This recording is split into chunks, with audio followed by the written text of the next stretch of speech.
Weche mag ohala kama riwruok mag jouso kong'o abako kwedo paro mar telo mochung'ne choko osuru e pacho ka KRA mar medo nengo kong'o mopuodhi ka gilero ni sani ngima oseidho.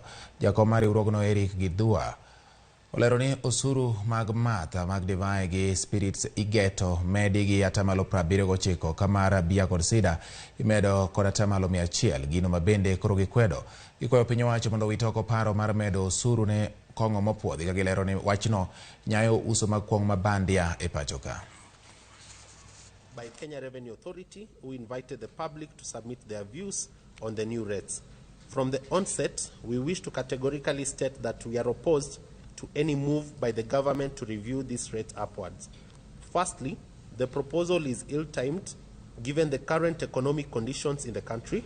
Secondly, it is our considered view that the proposal goes against the original intention of the excise duty stamp, which was to be used as a means of improving revenue collection through addressing the challenges of illicit trade and increasing the traceability of products. I think we are seeing what His Excellency the President has said about not increasing taxes.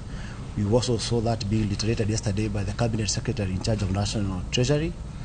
And our concern is, whereas that's what the leadership of the country is saying, that's not what we are seeing from the regulators. So, like what we talked about, the cost of excise duty stamps is definitely going to increase the cost of business for us. And as we have seen with the distortions that are being created in the market, it's fueling illicit trade.